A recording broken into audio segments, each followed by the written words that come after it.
If you're into or have played Sid Meier's Civilization series, you likely know that rewarding feeling of slowly but surely defeating your neighboring civilization.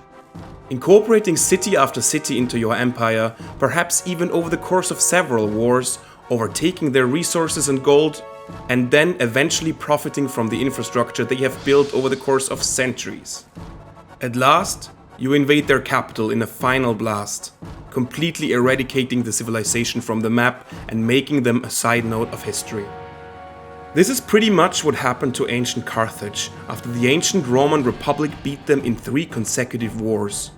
With one significant difference: in Civilization 6 you cannot destroy someone else's former capital. In real life, you can. And that is exactly what the Romans did to Carthage after the 3rd and final Punic War. They razed and burnt the ancient and once powerful city on the Mediterranean coast to the ground. But why and how it came to that will be the subject of this video.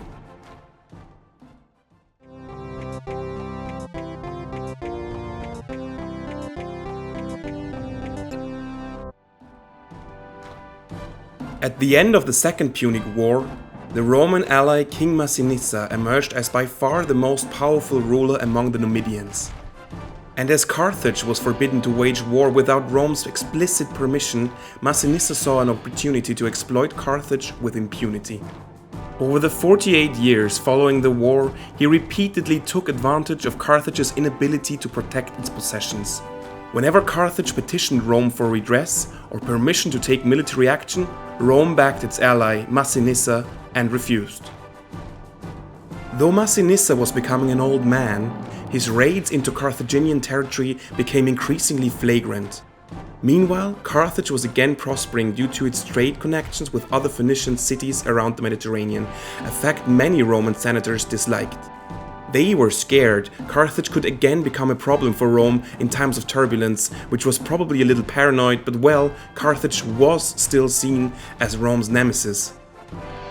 Finally, after more than 50 years since the end of the Second Punic War, 50 years in which Carthage had commendably adhered to the peace treaty, the Carthaginians decided they would not be pushed around by the Numidians anymore.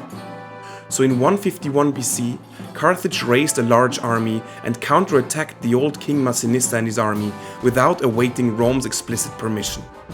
To probably everyone's surprise, the campaign ended in an absolute disaster for the Carthaginians, and their army surrendered. It was now clear that Carthage's military days were over, as they could not even play the role of a regional power. The one thing they had left, however, were the tremendous defensive capabilities of their capital city and the wealth created by dozens of generations of traders.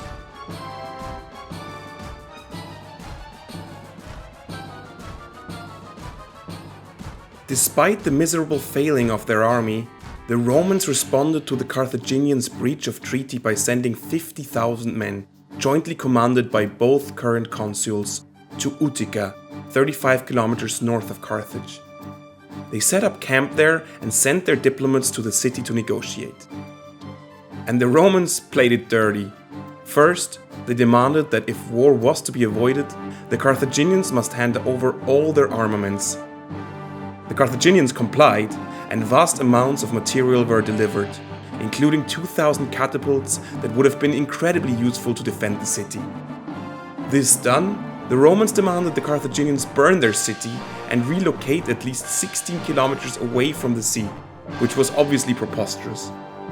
So the Carthaginians decided to break off negotiations and got ready for war, immediately attempting to recreate the armaments they had previously handed over.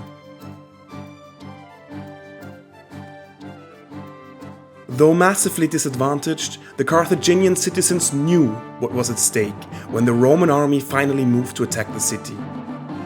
Even without the catapults, the walls were so strong that the determined citizen militia was able to fight off the numerically much stronger Roman army. Carthage fielded a small but strong army of its final core of elite fighters, which they sent to interrupt the Roman lines of communication, and they effectively laid fire to the Roman fleet that attacked the city from the sea. So the Romans had to accept that once again they were in for a lengthy siege.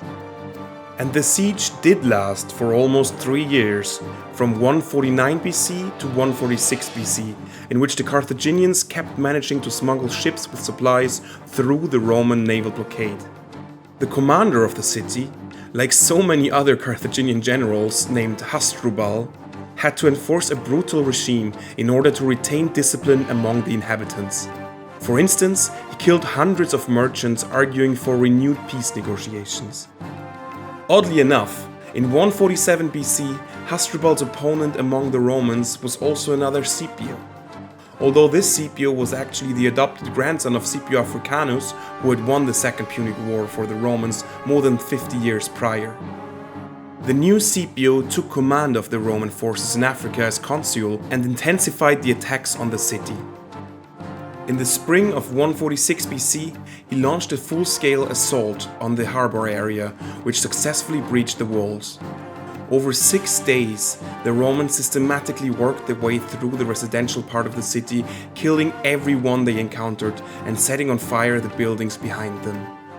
So over 700 years after its foundation, the once rich and powerful Phoenician city of Carthage was no more. Few of the inhabitants escaped death, just to be sold into slavery all around the Mediterranean. The Romans had finally crushed their arch nemesis, and it took over a century until the area of today's Tunis was starting to repopulate. However, by 100 AD, this new Roman Carthage was again one of the largest of the empire and later became a center of early Christianity in late antiquity. Today, Tunis has a clear Muslim majority, and while now part of the Arab world, it is arguably one of the more European-influenced countries among North Africa. And starting in the 20th century, the Tunisians have really started to embrace their lost Carthaginian heritage. Thank you for joining us for these special videos on the Punic Wars. If you like our content, we would be incredibly grateful for your like and subscription. We are also working on an additional video discussing some of the archaeological sources we have for this epic conflict. So if you want to know more about how we actually know all this stuff over 2000 years after it happened, tune in for our next video.